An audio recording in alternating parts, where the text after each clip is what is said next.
Sejam todos bem-vindos à segunda sessão do ciclo de debates que contam, um ciclo lançado pela PCS em torno das questões que entendemos serem estruturais e que tem por objeto chamar a atenção para a necessidade de se gerarem consensos em torno daquilo que nós consideramos sermos três princípios que temos como pilares do novo modelo social, económico e governativo que urge encontrar e de forma a colocar Portugal na rota do desenvolvimento sustentável, mas com a resiliência necessária para enfrentar a época de todos os riscos, que é aquela época em que vivemos hoje. Não me lembro na história que a simultaneidade de tanto risco, ou seja, nós temos o risco climático, o risco da evolução tecnológica e da inteligência artificial mal usada, as guerras, a pandemia e, portanto, as crises energéticas, enfim, os Estados, os governos, as sociedades, as pessoas e as empresas precisam de resiliência para poderem gerir todos estes riscos. Estes princípios são a importância da ciência e da ponderação científica na decisão política, a responsabilidade intergeracional e a implementação da ponderação de longo curso na decisão política. E é tendo estes princípios como base e usando de uma expressão que foi várias vezes acentuada como o rigor da orçamental e das boas contas, como alguns lhes chamaram, que hoje estamos aqui para falar precisamente do rigor orçamental e a sustentabilidade das contas públicas a médio e longo prazo. E não podemos ter mais sorte por estarmos aqui perante três oradores tão bons e tão importantes. António Nogueira Leite, economista, professor na Universidade Nova, membro de vários e prestigiados órgãos de várias entidades, a MAF Portugal, Sociedade Ponte Verde, Fundação Alfredo de Sousa, com experiência governativa, secretário de Estado das Finanças em 1999, e portanto que seguramente nos dará aqui um excelente contributo e uma excelente reflexão. João Moreira Rato, membro que é da casa, da direção da plataforma e do Conselho de Curadores, também professor e também economista, e que teve a missão difícil de, entre 2012 e 2014, estar à frente como CEO do Instituto de Gestão do Crédito Público, que quase todos os dias ouvíamos falar na altura. E, finalmente, o Ricardo Reis, que se juntou, entretanto, connosco, também economista, professor na London School of Economics, com uma carreira académica,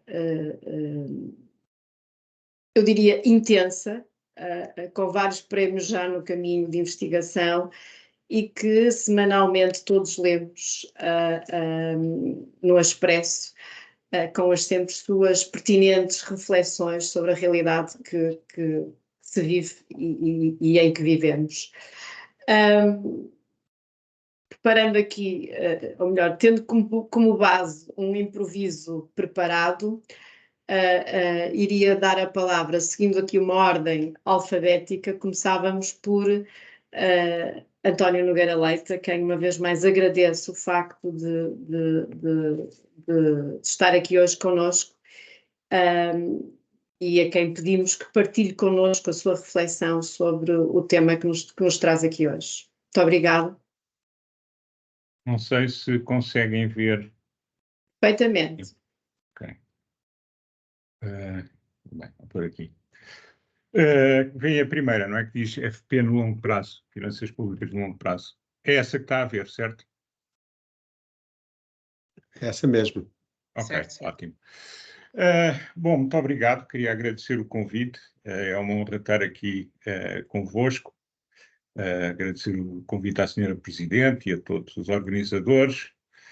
Dar as boas tardes aos meus colegas de painel e também a todas as pessoas que participam na sessão. Esta apresentação que eu vou fazer não é, isto é só para, enfim, para estimular o debate, isto é parecidas com muitas que eu já fui fazendo, certamente ao longo dos últimos 20 anos, na medida em que os problemas que aqui tenho são problemas perenes e eu queria um pouco pensar no longo prazo, ou pelo menos enquadrar os nossos problemas do presente num problema de longo prazo, que tem sido pontualmente discutido, mas que tem sido bastante negligenciado do ponto de vista das políticas públicas e, nomeadamente, da política orçamental.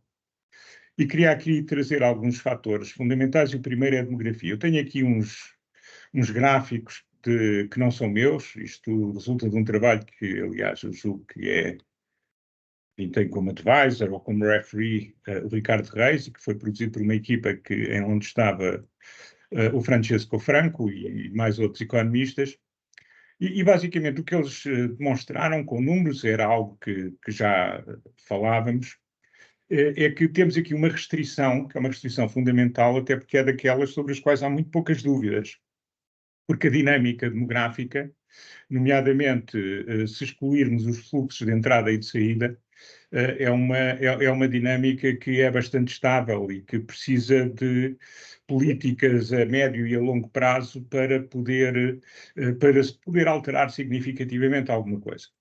E o que nós temos visto é que, enfim, o estado estacionário das políticas públicas nesta área em Portugal apontam para, mesmo considerando algum aumento da taxa de fecundidade, apontam para cenários que são, enfim, praticamente dantescos, porque se tivermos para já excluirmos os cenários de entrada e saída de população, nós estamos a falar em ter um Portugal na segunda metade deste século com uma população idêntica à do início do século XX. E, portanto, muito inferior àquela em que temos vivido com alguma estacionalidade nos últimos 15, 20 anos. Há aqui vários fatores, um tem a ver, enfim, com o envelhecimento da população. Dentro desse é importante referir que, enfim, num cenário em que a medicina evolui de uma forma não muito surpreendente, vamos ter um aumento muito significativo da esperança de vida à nascença.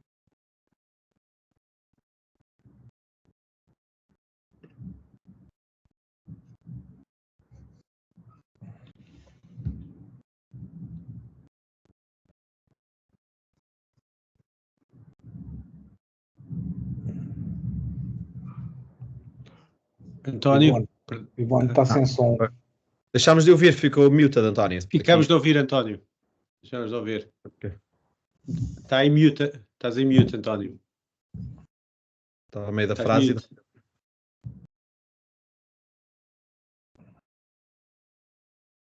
Eu acho que carregou aqui alguma coisa. Está carregado o microfone, António, porque estava a falar muito bem e...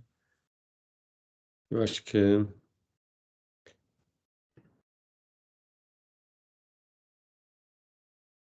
Aqui... Ok, peço desculpa, eu não estava a ver, foi o microfone do Teams e não o do computador de baixo. Vocês estão a ver a apresentação ou não? Deixámos Não, de ver. agora perdemos. Deixaram Agora de ver. desapareceu. Aconteceu aqui qualquer coisa que não funcionou bem, mas é um segundo. Agora estamos aqui PowerPoint Live. Ótimo. Aqui já estamos a ver. Já estão a ver, não é? E, portanto, o que é que nós temos? Vamos ter uma população bastante mais envelhecida e vamos ter consequências importantes a nível das nossas finanças públicas. Isto é conhecido, mesmo que antes desta estimativa já havia outras, enfim, que apontavam um pouco nesse sentido, E o que eles mostram é que o excedente primário, se tivermos em conta as alterações demográficas, aponta para algo bastante diferente e, portanto, para uma insustentabilidade em função da evolução demográfica das nossas finanças públicas. Já falarei um bocadinho mais sobre isto. E, por outro lado, ao contrário de algumas projeções que não levam em conta os cenários demográficos até ao fim, se os tivermos em conta, nós acabamos por ter uma proporção das pensões no PIB que se torna, enfim, bastante penalizadora para o equilíbrio das finanças públicas. Isto tem aqui alguma atenuante. Uma primeira é o saldo migratório. Mas o que é facto é que se mantiver o padrão atual, e não vou falar sequer das questões culturais ou de outras, ou das questões de coesão, o padrão atual é um padrão em que nós estamos a substituir população mais qualificada por população igual, enfim, com uma idade semelhante, mas com níveis de qualificação que para o conjunto, pois há sempre uns colegas que arranjam umas amostras especiais com as quais fazem política, mas se olharmos para o conjunto, verificamos que de facto temos um brain drain que é altamente desfavorável à economia portuguesa. É evidente que isso depois também tem implicações no crescimento, embora eu seja daqueles que acha que não basta ter uma população com uma educação elevada para ter crescimento económico, é preciso uma série de outras coisas. Esse é outro dos mitos em que alguns economistas hoje em dia vivem. O que se passa com as pensões é que mesmo com os cortes paramétricos da reforma Vieira da Silva, que foi aquela que foi feita em meados da primeira década deste século e que vem na sequência da correção à reforma dos 100 anos do Dr. Paulo Pedroso, portanto, que era a atual reforma que duraria 100 anos. Depois disso houve a reforma Vieira da Silva, que é basicamente a que está em vigor. E o que nós estamos a falar é um aspecto que temos que ter em conta, é que mesmo com este peso enorme sobre o orçamento da nossa demografia com uma população cada vez mais envelhecida, o que nós temos é basicamente, enfim, para 2050, enfim, as pensões, e antes disso, e por volta de 2040, as pensões já estarão muito abaixo dos 60% do último salário, sendo que neste momento estão a um valor ainda muito superior. Aliás, os cortes começam a ser muito significativos a partir de 2026. Eu, por acaso, sou daqueles que se aposentam uns anos depois de 2026 e, portanto, já sou... Não serão 55%, mas é substancialmente menos do que se eu tivesse mais 7 anos de idade. Ora bem, isto é preciso ver também que tudo isto depende, depois a sua sustentabilidade depende muito, apesar de serem pensões muito baixas, o que põe outros problemas, como eu vou querer referir a seguir, e que muitas vezes não são muito incorporados no nosso raciocínio coletivo. Há aqui um aspecto que é muito importante e que é nós estamos a falar em valores que implicam um esforço orçamental acrescido a partir de determinada altura. E, portanto, as nossas contas públicas, aliás, o estudo, entre outros, esse estudo nota isso de forma muito clara, nós vamos ter duas coisas, ou ainda menos, um Estado Social ainda menos generoso com os mais velhos, mais à frente, portanto, a partir de 2050, grosso modo, ou então vamos ter ainda mais impostos, enfim, eu sou daqueles que acham que a carga fiscal já é bastante elevada. Ora bem, mas há aqui aspectos que jogam e que muitas vezes nós não consideramos e que têm que ser considerados simultaneamente. O primeiro tem a ver com a importância dos serviços de saúde. Eu não vou estar aqui a discutir agora exatamente o que vai acontecer. Nós podemos ter breakthroughs transformadores na medicina, nomeadamente em termos das evoluções da genética e da sua aplicação ao tratamento de doenças, mas esquecendo isso, a medicina é cada vez mais capital intensiva e vamos ter cada vez mais uma proporção muito grande de pessoas que vão estar, digamos que serão os super séniores, uma percentagem muito maior do que hoje, de pessoas com mais de 80 anos. Ora bem, isso significa um esforço adicional sobre o sistema de saúde. Por outro lado, Nós temos um sistema muito precário de cuidado de idosos. Enfim, as elites não têm bem a noção, mas, de facto, muitos portugueses não têm tratamento digno enfim, nos seus anos mais avançados, exatamente porque os serviços sociais, muitas vezes que são prestados por organizações não governamentais, mas que acabam por ser financiadas pelo Estado, em última instância, são altamente insuficientes e vão ter de ser muito, enfim, de abranger muito mais pessoas em percentagem da população e, por outro lado, esperaríamos que, à medida que o mundo se desenvolvesse, o país se desenvolvesse, que muita da precariedade que verificamos hoje em dia e muita das falta de condições possa ser melhorado. Ora, isso vai, em última instância, penalizar também por alguma pressão sobre o orçamento.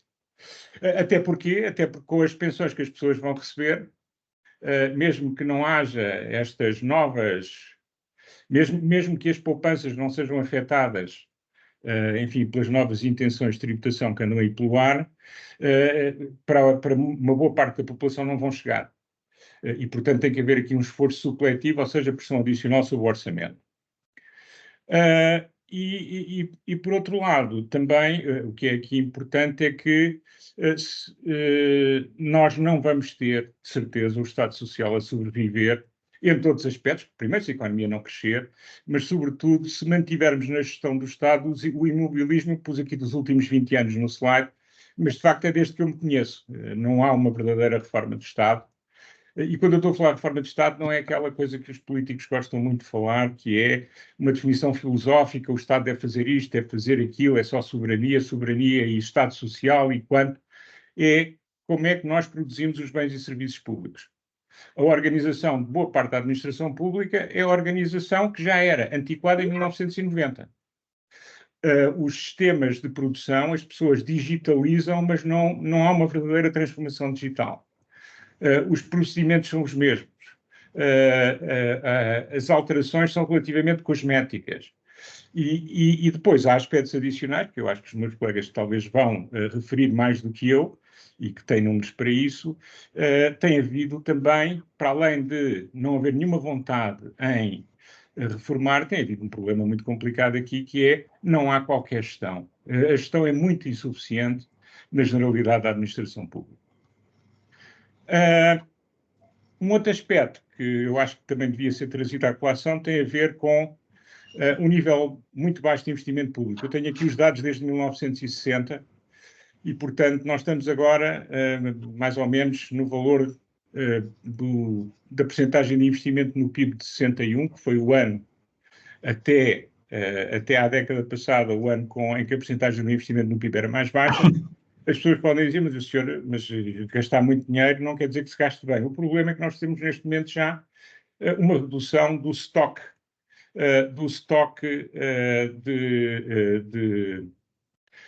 enfim, do estoque de capital, do estoque de capital público. É evidente que também não podemos avaliar muito bem porque, extraordinariamente, apesar de, desde 1997, haver um plano oficial de contabilidade pública que exige enfim, uma contabilidade não só digráfica, mas uma accrual basis accounting no Estado. Na generalidade da administração ele não existe e não há sequer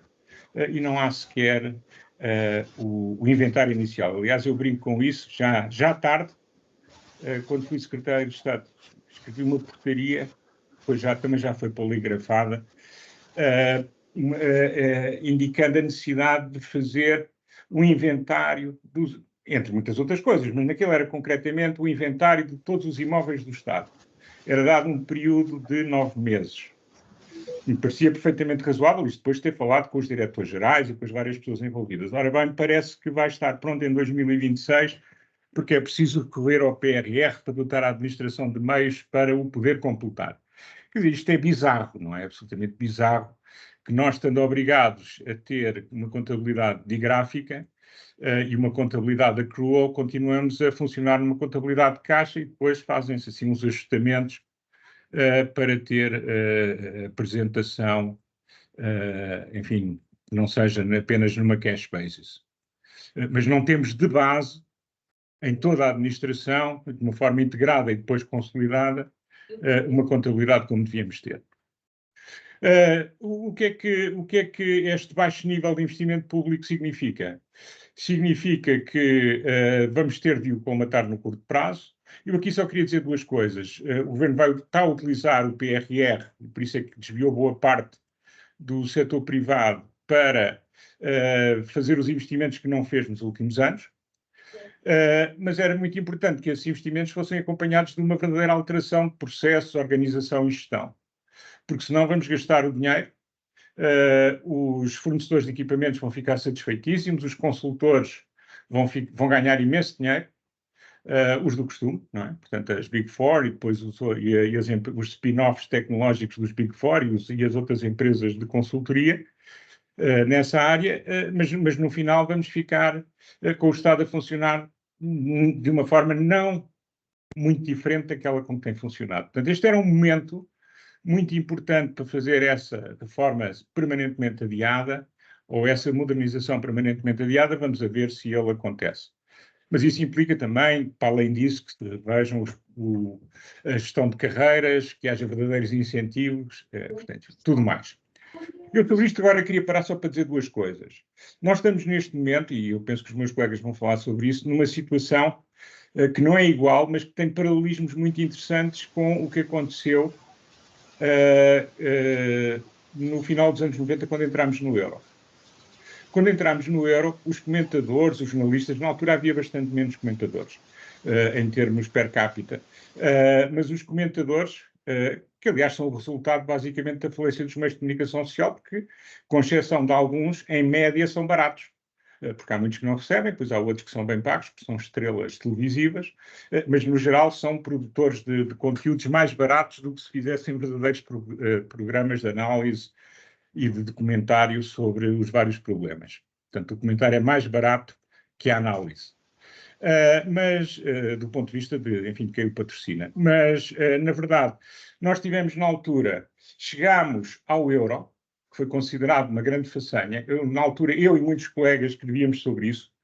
Na altura usei um nome que usei durante alguns tempos, que era a ilusão financeira. Basicamente chegámos lá porquê? Chegámos lá porque o Estado acelerou o processo de privatizações.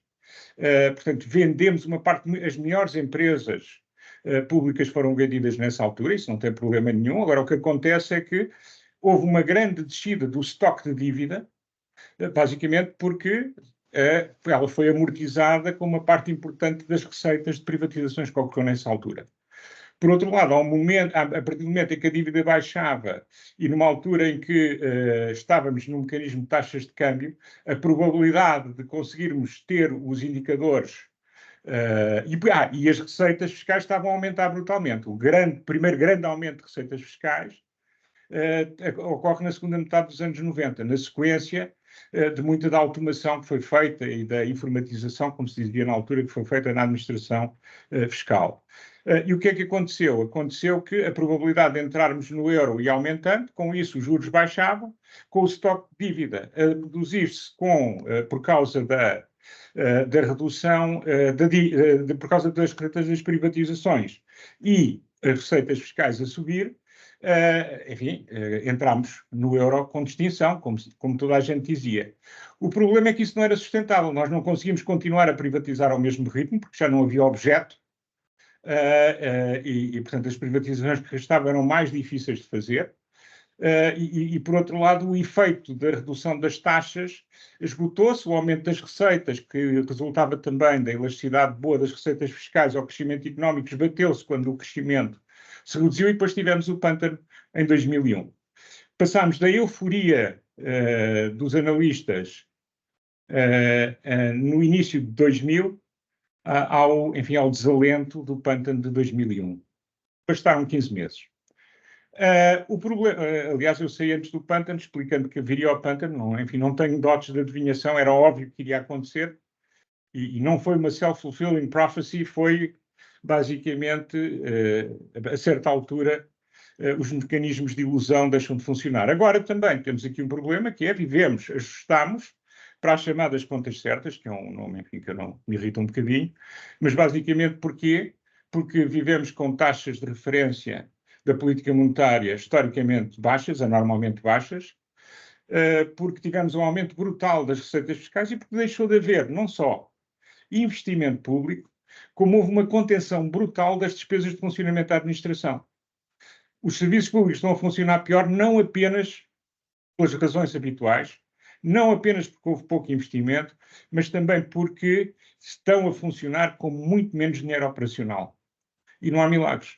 Eu não altero a gestão, deixei de investir e ainda por cima corto na despesa operacional, o resultado é reduz a minha capacidade de produzir bens ou serviços. E, portanto, para o futuro, temos um problema que quem vier vai ter de resolver e não é um problema fácil. E, portanto, o que é que eu acho em termos das finanças públicas? Para além do curto prazo, e é muito importante um plano a 2, 3, 4, 5 anos, temos que perceber que temos problemas de longo prazo que não se vão embora porque nós nos recusamos a discuti-los ou nos recusamos a tratá-los. Temos um sistema de saúde que não se vai resolver apenas com os paliativos que temos agora, e, portanto, há aqui uma discussão mais profunda que tem que ser feita. Eu penso que é muito importante, até porque tudo isto depende da economia crescer, precisamos ter uma política de imigração, e ter uma política de imigração não é xenofobia. O senhor Trudeau não é xenófobo. Aliás, os americanos, e neste caso os canadianos, consideram até um homem bastante à esquerda e bastante liberal, no sentido, enfim, no sentido que eles têm do termo lá daquele lado do Atlântico, nesta matéria, mas tem claramente uma política de imigração. A maior parte dos países europeus tem uma política de imigração. Portugal não tem política de imigração. Ora bem, nós temos que ir à procura de pessoas, independentemente das suas etnias, das suas origens, do que seja, temos que ir à procura de pessoas que se integrem na economia portuguesa e que se integrem na sociedade portuguesa, mas mais do que isso também que tenham capacidades que consigam substituir algumas que fomos perdendo, porque há muitos que imigram e que vamos perdendo por via do envelhecimento da sociedade. E, portanto, esse aspecto, ter uma política de imigração, me parece-me absolutamente essencial. E depois temos que começar a pensar um bocadinho melhor neste problema escondido, que é um problema que fica nas famílias, e enfim, as famílias mais afluentes têm, obviamente, mais meios para resolver, que é como cuidar dos super séniores, que é um problema que existe no país, tem-se agravado nos últimos anos e vai-se agravar porque as famílias vão ter menos dinheiro, com pensões mais baixas, e também porque as pessoas de mais idade, em regra, em média, vão viver bastante mais tempo. Eu acho que estas são questões que não vão ser resolvidas agora, mas são questões que não podem deixar de estar presentes enfim, na nossa discussão pública nos próximos meses e anos sobre estes temas, porque negligenciá-las agrava-as, não as resolve. E o que nós temos vindo a fazer nos últimos 25, 30 anos é procrastinar em tentar encontrar soluções para estes temas. Bem, e com isto, se calhar já excedi o tempo, me calo. E muito obrigado. Muito obrigada. Foi efetivamente excedido um bocadinho, mas fica a boa nota das reformas que são necessárias fazer para então sim tratarmos com rigor o rigor orçamental. Eu passo imediatamente a palavra ao João Moreira Rato, pedindo-lhe, dentro das possibilidades, alguma recuperação de tempo. João. Muito obrigado, Ivone. Cumprimento o António e o Ricardo, são dois economistas que eu admiro muito. Eu, aliás, nisso sou suspeito, porque fui eu que os convidei os dois para este debate, portanto, não foi por acaso, não é? Portanto, cumprimento os dois. É que a questão que se põe aqui é uma questão crucial e que introduz uma quebra com a forma como se tem discutido a política orçamental nos últimos anos. A política orçamental nos últimos anos discute-se ano a ano, não é? Orçamento a orçamento. E isso retira-nos uma perspectiva de médio e longo prazo da política orçamental e das contas públicas, o que é bastante grave, não é? Porque o António, na sua intervenção, explicou bem as consequências disso, não é? Porque ficamos muitas vezes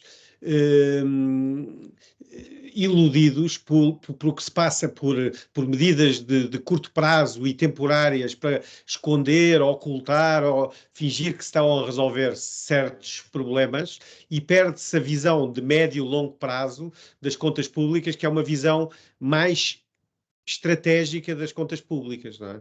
E que tem a ver com estabelecer se as nossas contas públicas são ou não sustentáveis a prazo, que é isso que é, de alguma forma, importante. Na Europa, nesta nova forma do Economic Governance Framework, não é?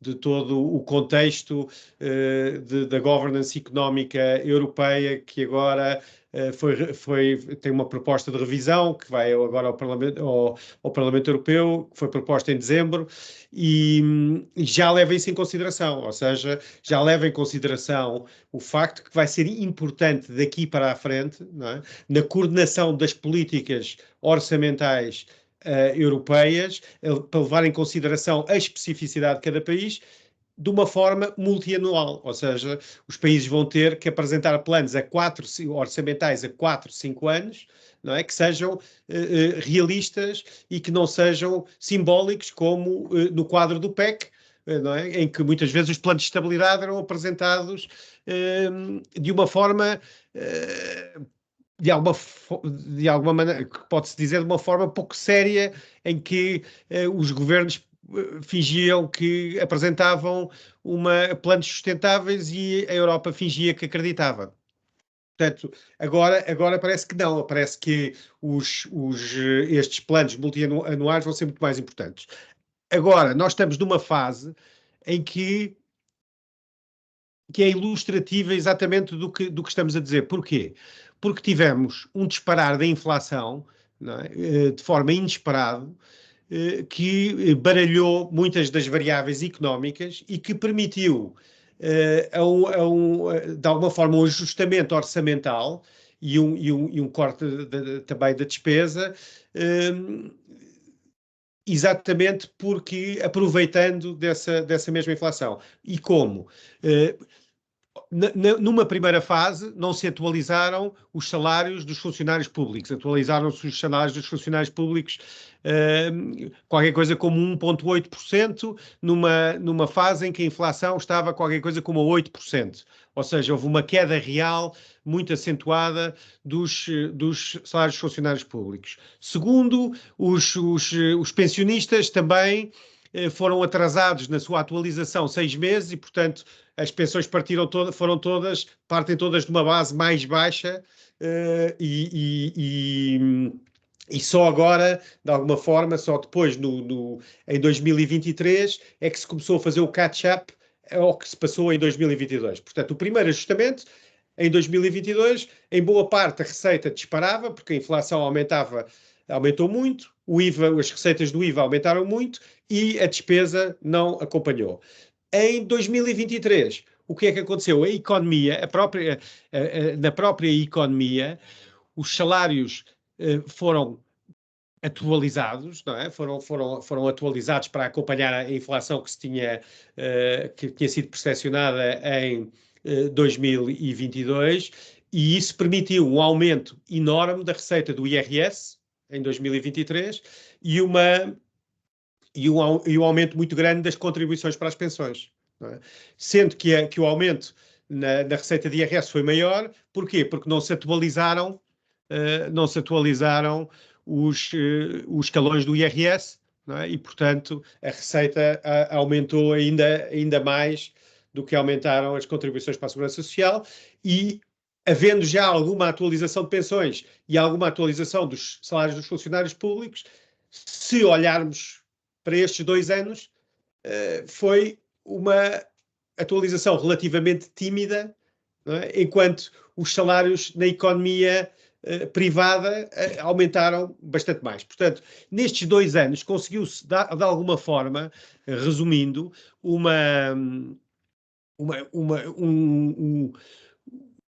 chegar-se a um superávit orçamental e vender-se a ideia de um rigor orçamental, porque se aproveitou, pode-se dizer se bem ou mal, podemos discutir se bem ou mal, que se aproveitaram de alguma forma circunstâncias únicas, não é? E de alguma forma também temporárias. E isso permitiu criar-se uma ilusão de que estamos num caminho de crescimento, por exemplo, da dívida pública, que eu penso que vai ser difícil de manter. Porquê? Porque daqui para a frente, nós estamos a ver, e o António falou nisso, o aumento das listas de espera nos hospitais. Estamos a presenciar o ensino público com falta de professores, não é? Muitos alunos que têm 2 ou 3 professores a menos em cadeiras até muitas vezes bastante importantes. Vemos também o que se passa com as forças de segurança. E isto aqui, no curto prazo, só poderá ser resolvido com um aumento grande da despesa. Aumentando bastante a despesa, já não existe. Não existe este impulso que existiu este ano para aumentarem as receitas do IRS e para aumentarem as contribuições sociais da forma como aumentaram no ano anterior. Nem existe a possibilidade de contenção nos salários dos funcionários públicos ou nas pensões que existiu em 2022. Não é? E, portanto, de alguma maneira, este aumento da despesa que se prevê daqui para a frente vai ter que de alguma forma, ou ser contrabalançado por um aumento da receita equivalente ou por um aumento da dívida pública. Não é? Daí que se aproveitaram estas circunstâncias e provavelmente até bem para diminuir bastante a dívida pública em percentagem do PIB, se bem que também se diminuiu bastante a almofada de liquidez, portanto não só se aumentou se diminuiu a dívida bruta como a dívida líquida, mas portanto há um efeito aqui óptico, de alguma maneira também nisto tudo, mas se esquecermos o efeito óptico, há um efeito real de diminuição da dívida. A questão é se este movimento é sustentável ou não é sustentável. Portanto, temos que olhar, para sermos sérios, temos que olhar nos próximos 4 ou 5 anos, não é? Pensar nos problemas que temos neste momento em várias áreas da administração pública, não é? E em todos os problemas que temos na saúde e que temos na educação e que temos com as forças de segurança, como resolvemos esses problemas e o que é que isso representa para a despesa e como é que os vamos financiar.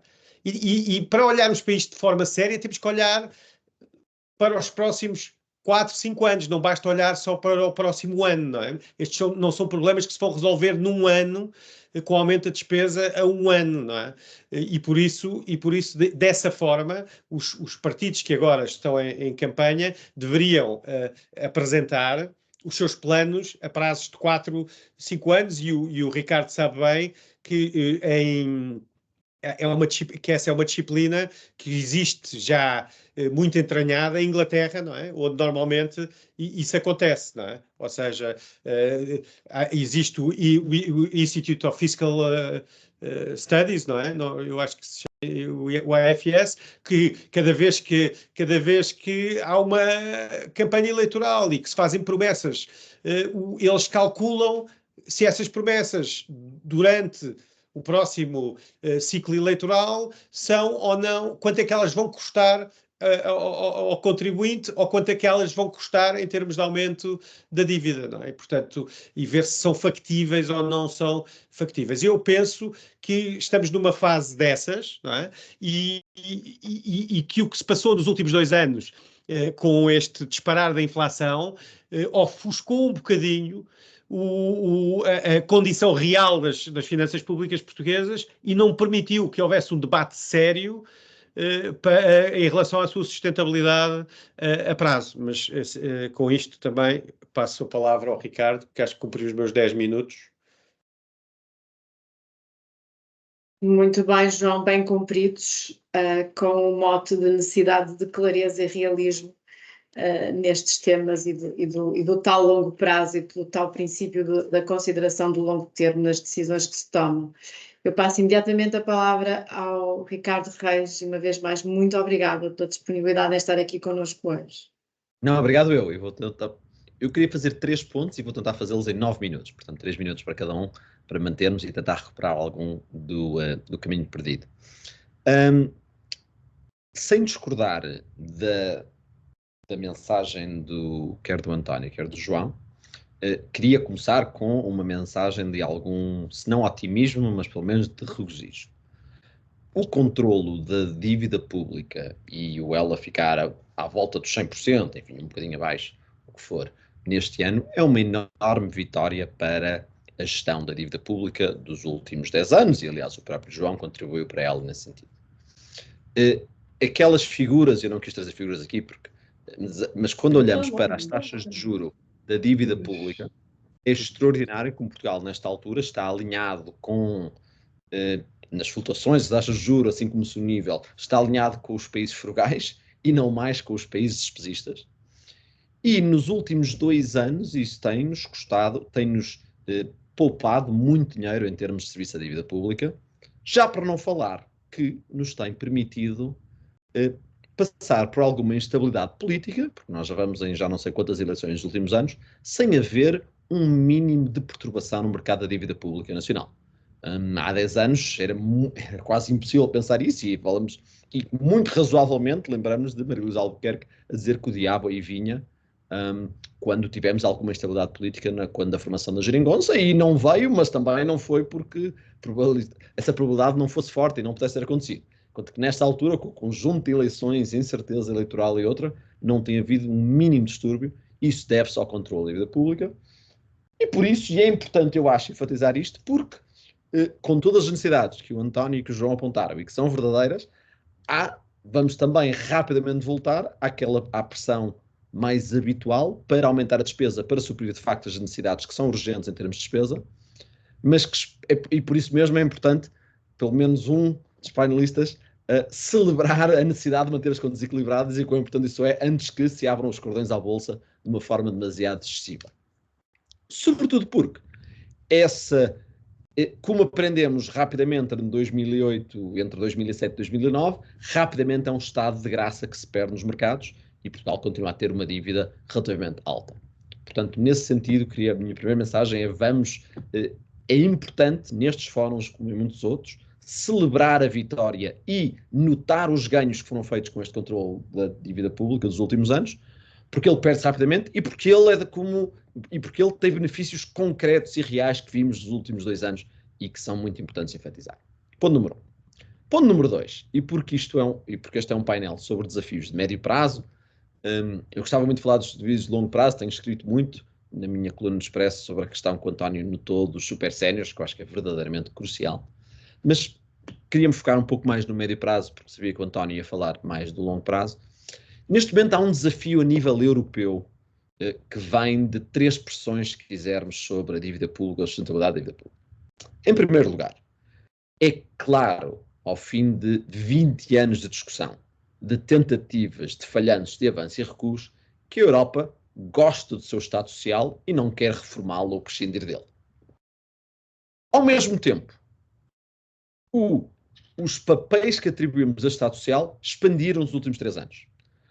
À conta não só da crise financeira há 12 anos, mas sobretudo da crise do Covid e da crise energética, tornou-se hoje corrente por toda a Europa achar que quando há um choque negativo para a economia, uma recessão, um choque de saúde, um choque energético, um choque em termos do que acontece no comércio internacional, faz parte das funções do Estado socorrer muitos cidadãos durante essa altura. Nós temos hoje um Estado muito intervencionista, não no sentido clássico de intervenção estrutural, mas no sentido de o que já se chamou, e também chamei já no meu trabalho, um segurador de último prazo. O Estado como completando seguros, como acudindo às pessoas.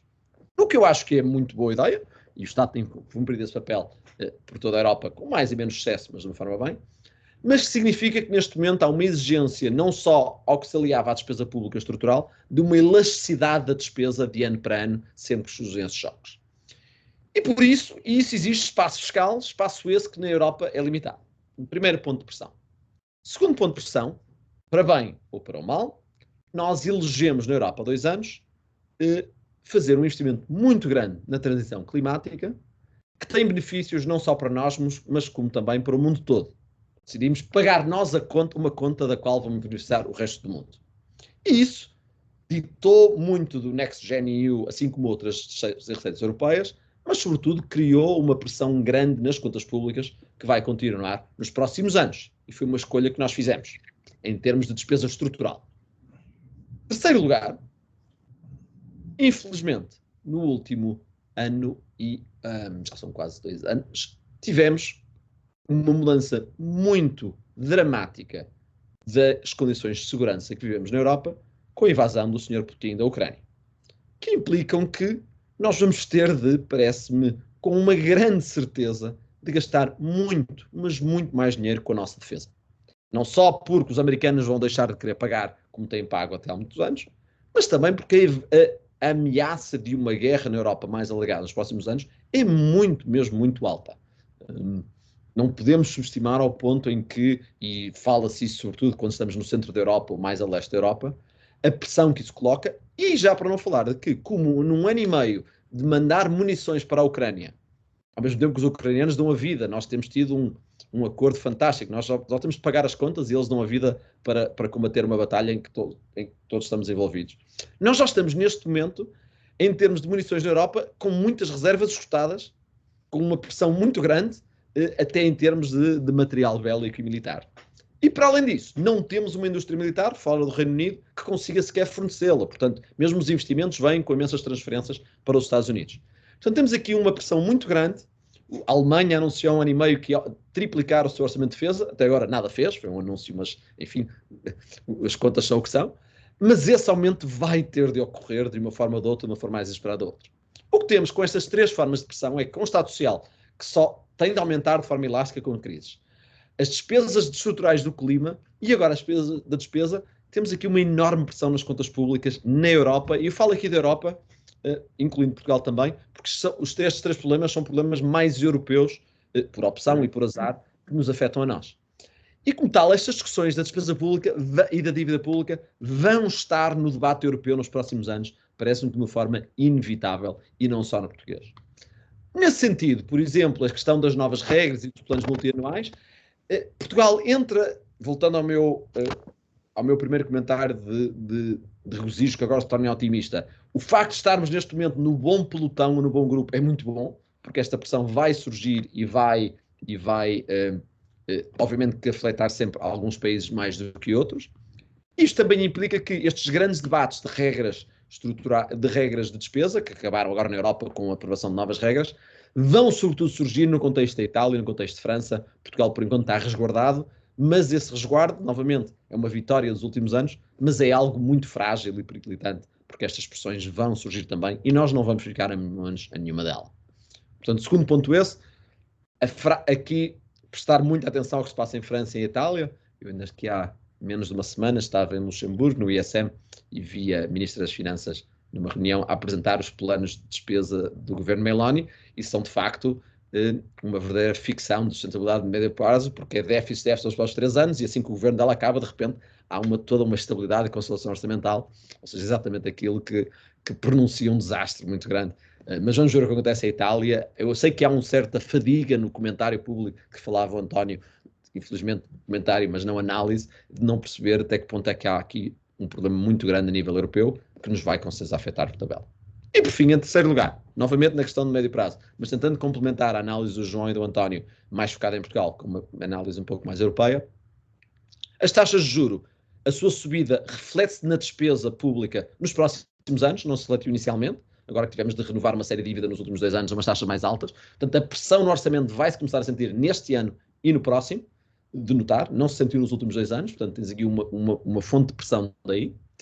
Em segundo lugar, a descida das taxas de juros, uma enorme discussão e uma grande certeza para até onde ela virá, e eu estou do lado pessimista, que acho que as taxas de juros reais de longo prazo são maiores do que as que eram antes, por causa de uma série de mudanças estruturais, e portanto não vamos ter aquele benefício de que falava o António e o João um pouco também, de taxas de juros muito baixas que tivemos entre 2015 e 2020 a nível europeu. Penso que elas vão ser significativamente mais altas, e portanto aquela esperança de que assim que o Banco Central Europeu começar a cortar as baixas, vamos voltar a taxas de juros de 1-2%, parece-me a mim não vai acontecer, e pouco razoável. E em terceiro lugar, nós estamos em pleno emagrecimento do balanço do Banco Central. O balanço do Banco Central Europeu nos últimos 2 meses contraiu já em cerca de 1/6 do que era desde o seu pico, e vai contrair bastante mais. E, portanto, também aquele papel do Banco Central como absorvendo muitos choques nos últimos anos, também é um que vai desaparecer por várias razões. E, portanto, vamos entrar com o meu ponto 2, despesa, muito maior pressão de despesa. E, em terceiro lugar, uma maior pressão em termos de taxas de juro e de não apoio dos bancos centrais, implicam que nos próximos anos vão ser anos periclitantes para as finanças públicas a nível europeu. Portugal, voltando então ao meu primeiro ponto, não está neste momento na zona de perigo, mas pode voltar a ela muito rapidamente e eu penso que vamos ter anos muito interessantes no que diz respeito às finanças públicas e anos interessantes no que diz respeito à sua sustentabilidade a médio prazo. E paro aqui nos meus 8 minutos. Muito obrigada, foi efetivamente preciso e conciso, seja com um rico conteúdo e num tempo recorde.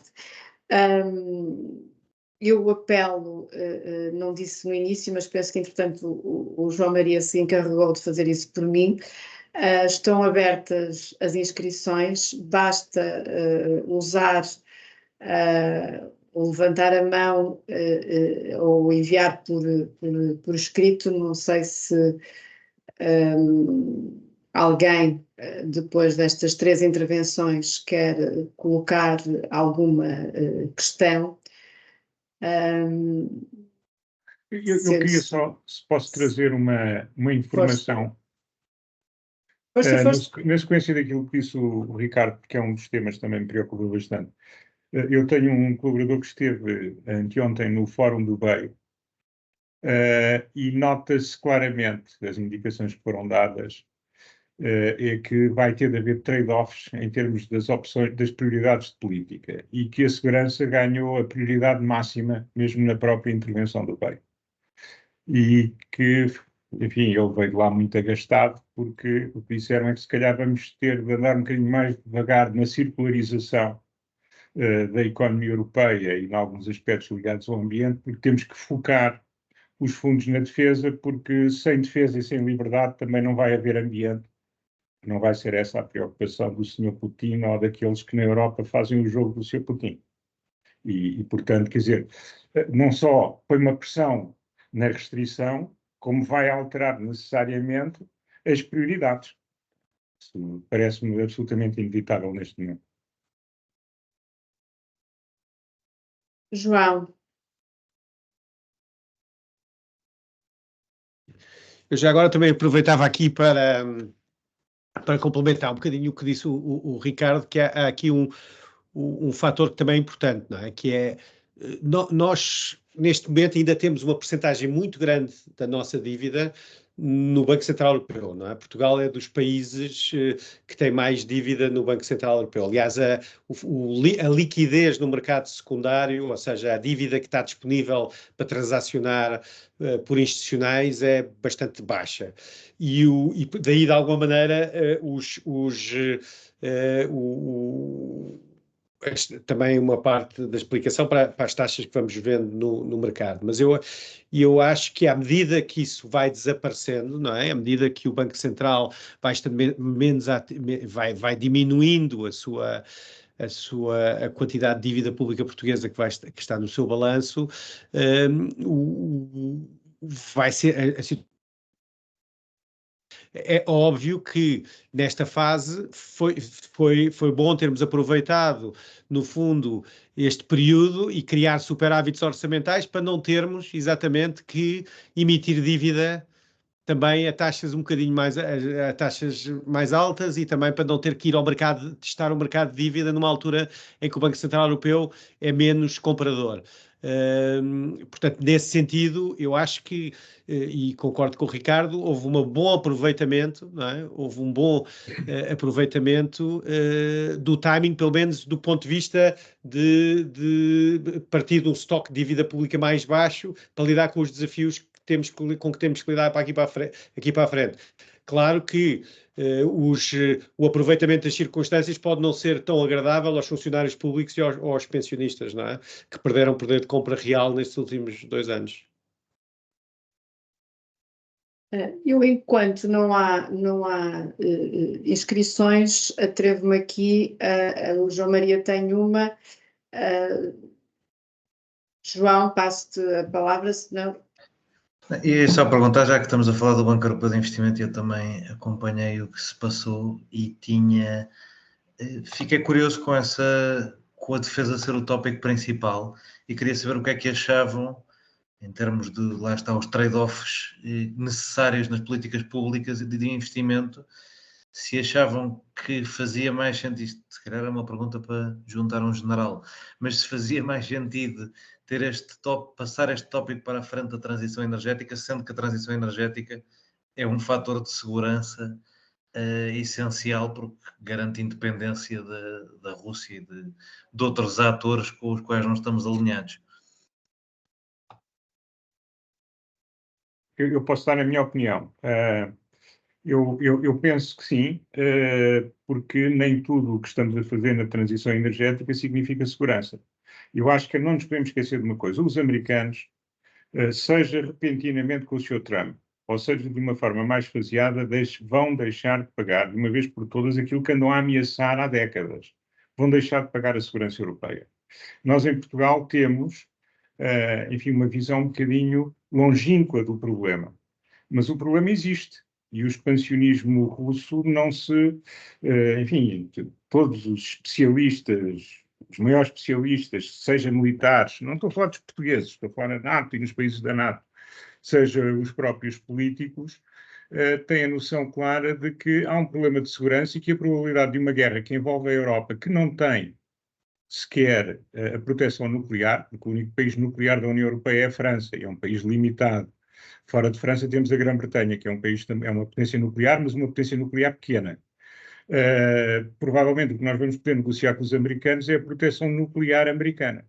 Agora, os americanos não querem boots in the ground. Isso para eles tornou-se claro, e dizem os europeus têm que tratar da defesa deles. A Segunda Guerra Mundial terminou há 80 anos, para o período de transição parece-nos longo. Nós dissemos aos europeus que eles não deviam se ter desarmado em 90, os europeus quiseram se desarmar a partir de 1990 e agora, paciência, têm que investir nisso. Portanto, eu percebo que isso é um problema grande em termos das prioridades, mas a defesa, enfim, o planeta é muito importante para a espécie humana e, portanto, quer dizer, o que está em causa não é o planeta, é a espécie humana no planeta.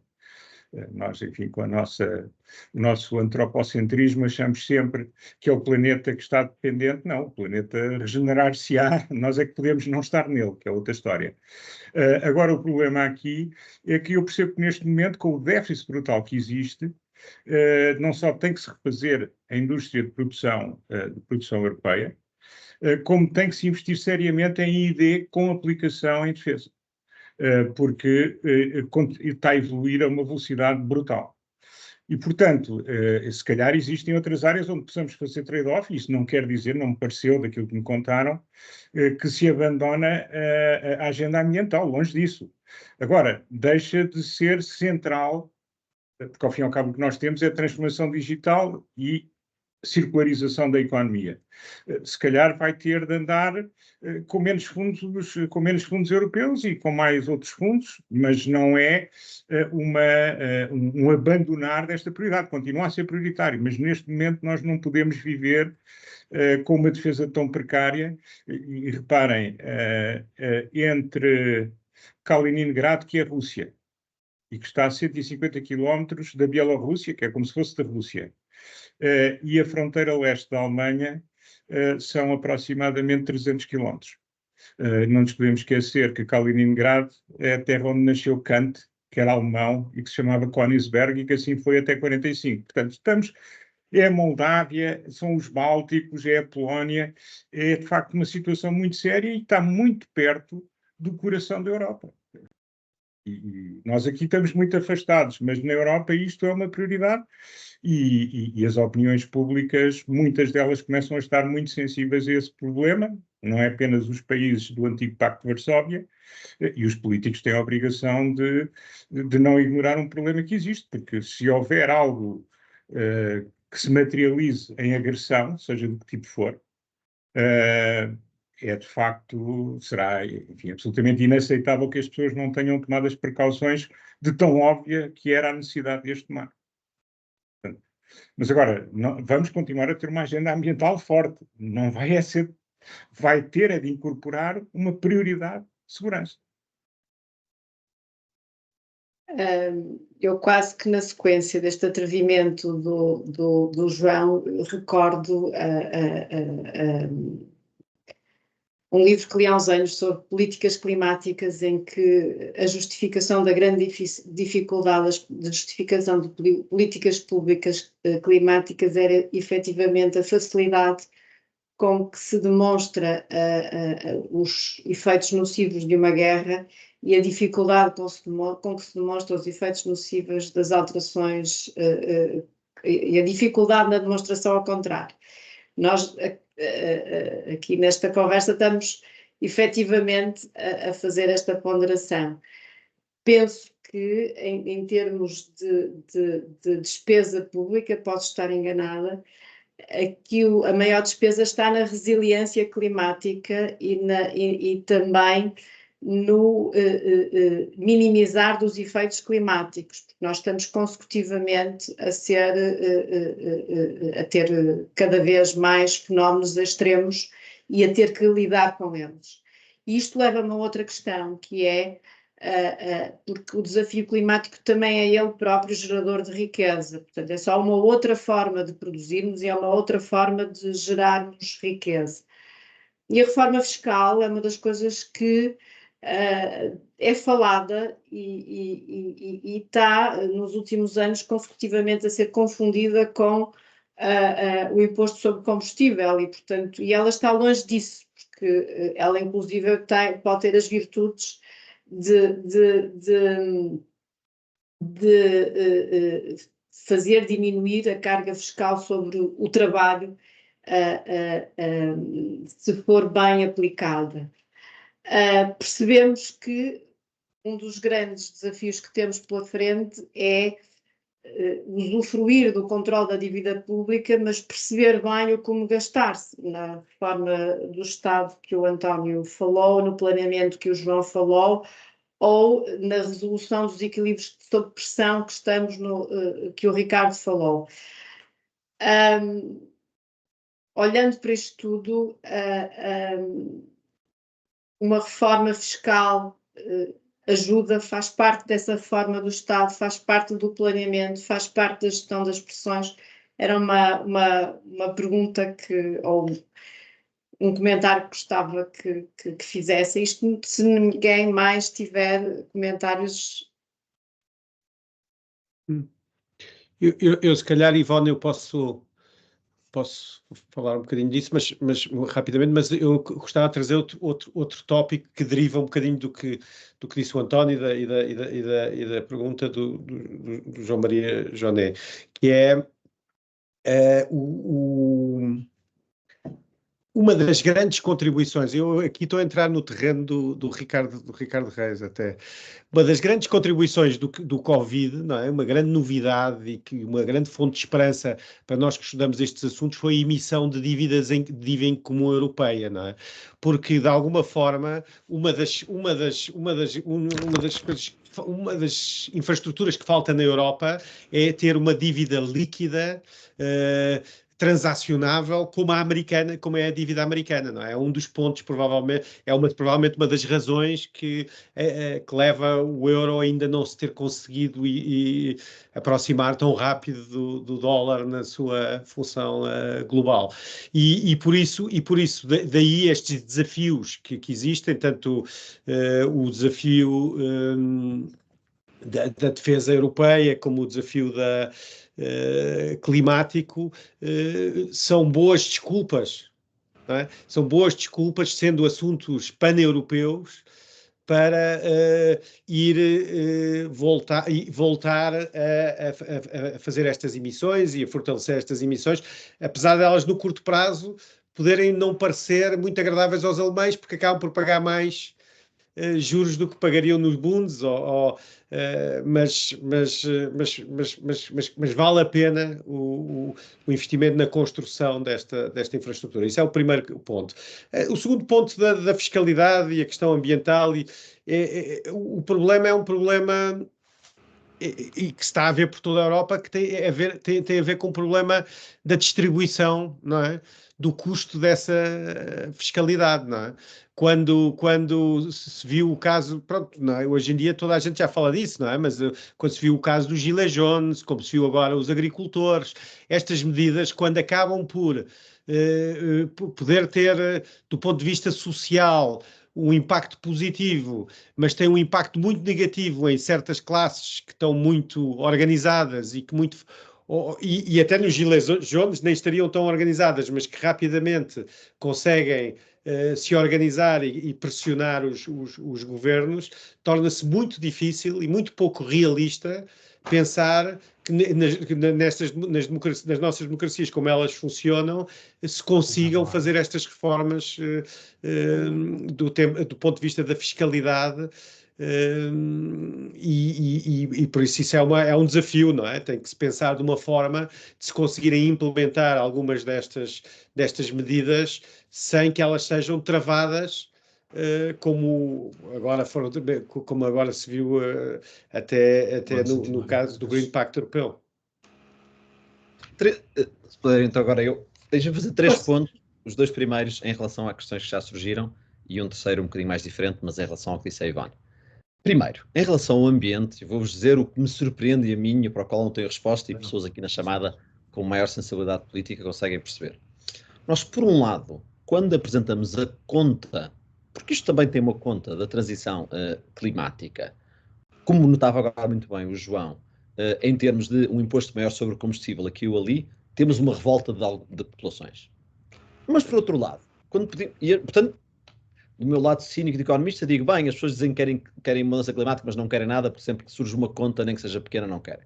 Mas, por outro lado, temos os mesmos cidadãos que, quando lhes pedem para fazerem uma série de sacrifícios em termos de separar o lixo e não ter o lixo a ser levantado em casa e não poder fazer isto ou aquilo, estão completamente dispostos a fazê-lo. E, portanto, eu vou muitas vezes à conferência de economistas onde as pessoas dizem, vejam os Gilets Jaunes e outros, o povo não quer pagar isto, nunca vamos lá nenhum. Depois vejo as pessoas a fazer imensos sacrifícios. Eu peço desculpa, eu pedia que desligassem os telefones, o som. E, portanto, porque é que temos um de um lado e outro do outro, não sei, mas para mim é essa a grande questão política no sentido nobre de escolhas, de trade-offs do termo, que temos de ver. Até quanto é que as pessoas estão dispostas, e não negando com isto, Ivone, que hajam ganhos na direção climática, mas também alguns custos, mesmo que os custos são só de curto prazo. E perceber até que ponto é que os Gilets Jaunes são o exemplo, são a exceção numa questão de gestão de como é que se distribuem esses custos, para mim é a questão principal e fundamental em termos dessa transição e de como ela vamos fazer. Segundo ponto, em relação a esta questão da despesa. Vamos voltar ao que nós fizemos nos últimos anos, João Maria. Nós emitimos uma série de dívida pública sem receitas para ela. Nós emitimos essa dívida pública europeia e dissemos, bem, temos agora o orçamento plurianual da União Europeia e daqui a 4 anos as receitas pagam tudo. Ora, essas receitas, no entanto, sendo assim, tínhamos de fechar a PAC, tínhamos de fechar as outras políticas todas. A ideia sendo, como fazemos sempre na Europa, bem, até lá depois vai surgir a ameaça de fechar a Europa inteira, fechar Bruxelas, e nessa altura, enfim, vamos aprovar novas receitas, ou melhor ainda, vamos chegar a um ponto em que vamos arranjar uma forma de gerir essa dívida de uma forma diferente e original. E eu vou dizer qual é essa originalidade daqui a 60 segundos. Surgindo agora a questão da despesa, surge exatamente contra essa constrição, que era a forma fácil de pagar era em fazermos um grande investimento na defesa e duplicarmos os eurobonds que criámos, não se pode usar a palavra eurobonds, as obrigações europeias, que não se chamam eurobonds, mas são eurobonds, e duplicá-las e pagar assim nos próximos 2 anos. Parece-me que até provavelmente é isso que mais provavelmente acontecerá, e eu acho que em termos de financiar com dívida europeia, despesa europeia de segurança, seria um enorme passo em frente naquele projeto que é o projeto da União Europeia, e mesmo a coisa certa a fazer em termos políticos europeus. Claro que havia a questão que é, agora tens o dobro para pagar daqui a uns anos, e agora nem fechando Bruxelas e Luxemburgo, nem fechando tudo e mandando a Comissão para casa para poupar na luz e nas despesas, se consegues pagar. Portanto, o que é que vais fazer nessa altura? Ora, nessa altura, ou vamos chegar a um momento Hamilton, de facto, criar receitas próprias na União Europeia que não existem, talvez, não sei, não tenho imaginação para perceber isso, mas é a grande questão que vai surgir. Ou vamos decidir não fazer algumas despesas, e aquilo que eu e o António estávamos a alertar é que, neste momento, até em termos políticos, a maioria da Europa, que não mora aqui, neste lugar pacífico, a sul e a oeste, mas está no centro e no leste, para eles a maior prioridade é a despesa, e portanto não acho que vamos adiar esta despesa, porque eles sentem que é 200 km de casa, e portanto nas reuniões do Conselho Europeu vai ganhar nos próximos anos as despesas de certeza absoluta, seja o que for significado. E, portanto, a mim o que me parece que talvez seja mais provável, ou pelo menos que aconteça, é que o Banco Central Europeu, com o seu balanço de 15% do PIB, vai largar tudo que é dívida pública portuguesa e grega e italiana e vai comprar as obrigações europeias. E as obrigações europeias vão se tornar o ativo que o Banco Central usa no seu balanço daqui para dentro, resolvendo-se assim parcialmente o problema, enquanto que, entretanto, se resolvem receitas daqui em diante. Parece uma solução perfeitamente ajustada, deixa não dizê-la demasiado alto, porque eu estou nos meios dos bancos centrais e os bancos centrais resistem um pouco a ela, mas parece-me que acaba por ser o que vai acontecer. Isto implica, no entanto, voltando agora ao nosso tema inicial, que esquece o Banco Central Europeu para comprar a dívida pública portuguesa, porque nós duplicamos a emissão de obrigações europeias e não voltamos a este mundo dos últimos 10 anos, o que volta, portanto, ao círculo inicial daquilo que vai ser a necessidade de gestir a dívida pública e todas as questões dos primeiros 40 minutos desta reunião. Terceiro ponto, e um ponto final, até porque nós temos acabado nos próximos 4 minutos, mas queria responder ao desafio da Ivone e deixem-me responder-vos novamente com uma perspectiva muito de fora, não portuguesa, e muito mais big picture, se quiserem, como se diz nos Estados Unidos. A inteligência artificial, as mudanças na economia estão a pôr uma pressão muito importante no sistema fiscal, que vem de dois lados. Em primeiro lugar, a mobilidade do capital para as offshores, mas não só, está a mostrar que se torna muito difícil taxar o capital, uma questão que surge há 15, 20 anos, e que, com a mobilidade não só hoje em dia do capital financeiro, mas do próprio capital intelectual, hoje em dia, com uma economia cada vez mais baseada no capital intelectual, que a inteligência artificial só vai realçar, e eu rapidamente incorporo a minha empresa, o capital, não é só no Luxemburgo, na Suíça, é em Singapura, ou seja onde for, e é para aí que vão todas as receitas, e portanto a capacidade de taxar o capital, com o capital tornar-se cada vez mais digital, torna-se ainda menor. O que implicaria, se não posso taxar o capital, terias de taxar o trabalho, mas aí chegas a um ponto insustentável, ao ponto que estamos, já hoje em dia, em que taxamos o trabalho muito mais que o capital, por causa da dificuldade, parece-me que isso vai acontecer muitíssimo mais. E em segundo lugar, temos a dificuldade associada em taxar as empresas pela facilidade com que elas se relocalizam e novamente ditam onde é que está a propriedade e onde é que estão as receitas. Combinas esta deslocalização, quer do capital, quer da disponibilidade de taxar as empresas, e parece-me, para mim, a grande tendência de fiscalidade dos próximos 5 anos, a nível europeu, mundial e, portanto, não só nacional, é que vamos mudar para uma taxação cada vez mais baseada no consumo. Porque o consumo não foge, porque o consumo está localizado onde acontece. Foi isso que aconteceu na taxação digital, onde, na Europa, começámos a taxar os gigantes tecnológicos americanos com base não das receitas, não dos lucros, não dos lucros, mas de onde é que eles fazem as receitas. Parece-me que é essa a grande mudança. Se quiseres, o IVA vai ser o grande imposto de futuro, e o IRC, que já não é um grande imposto há muitos anos e vai querer ainda mais, e o IRS, possivelmente, também já atingiu os seus limites, até pela mobilidade das pessoas, mas o IVA vai ser a grande mudança e, nesse sentido, será essa a grande reforma fiscal que vai acontecer a nível de toda a Europa. E acaba aqui, para termos ainda 2 minutos. Muito obrigada. Efetivamente, alguém defendeu a taxa de carbono universal, precisamente para acabar com essa deslocação também em climate casino. Uma taxa sobre o consumo, a taxa sobre o consumo, sobre o uso dos recursos, será o futuro. António Nogueira Leite, e vou pedir depois ao João, que é para terminarmos, porque queríamos cumprir a hora. Não, eu vou ser muito rápido. O primeiro ponto, queria, enfim, dizer que tenho exatamente, eu e muita gente, a visão que o Ricardo acabou de explicar tão bem e de uma forma muito sucinta, o que é muito engraçado, porque é contra o zeitgeist da discussão fiscal em Portugal. O zeitgeist da discussão fiscal em Portugal é feita por pessoas que são extremamente modernas, são super pop, são hiper woke, mas estão nos anos 90 em termos de funcionamento da economia. Eu acho que para alguns dos que estão, que também são opinion makers, é bom enfim, que o Ricardo nos tenha dado esta explicação tão sucinta e de um ponto de vista tão correta.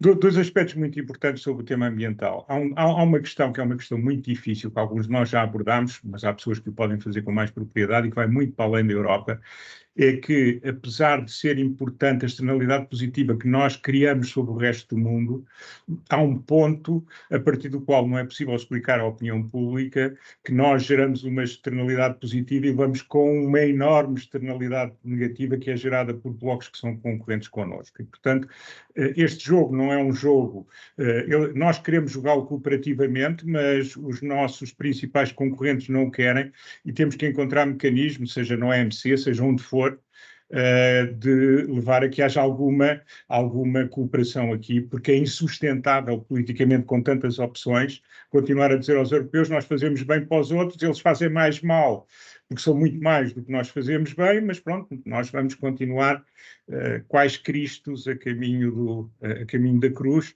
não pode ser. Portanto, temos que os obrigar a jogar cooperativamente, esse é um ponto muito difícil, é um ponto de natureza global, mas é um ponto que não podemos deixar. Depois, muito do esforço que vamos fazer vai ser parte dos consumidores também no ajustamento ambiental. Um exemplo muito simples, nós já estamos a pagar a passagem do ano passado para este ano em termos do que pagamos só com as embalagens do circuito urbano. É uma passagem de 1 para 3, e quem é que paga? Os consumidores. E vai aumentar muito mais. Aqui o que eu acho, do ponto de vista de investimento e da política pública, é que temos que o fazer com inteligência nos investimentos a montante. Nós, por exemplo, temos 22 pontos, que são os tais seguros. Provavelmente o nosso país, de uma forma otimizada, sapava-se com 6 ou 7.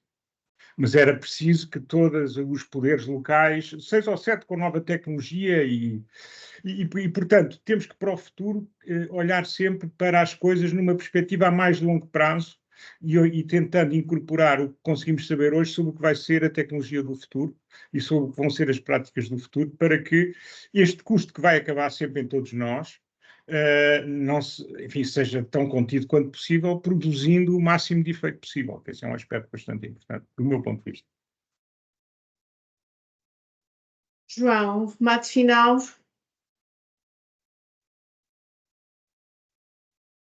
Estás sem som. Não tenho, eu por mim agora já não tenho grande coisa a acrescentar. Queria agradecer o Ricardo e o António terem aceito o convite em nome também da plataforma. Já estou a adiantar o trabalho da Ivone, não é? E por isso, é mais isso, não é? Acho que foi muito interessante. Eu acho que foi uma bela hora de um bom debate e em nome da plataforma e pessoal agradeço imenso aos três por esta participação e também a todos quantos nos acompanharam e muito obrigada e até à próxima sessão, que terá o tema da solidariedade intergeracional.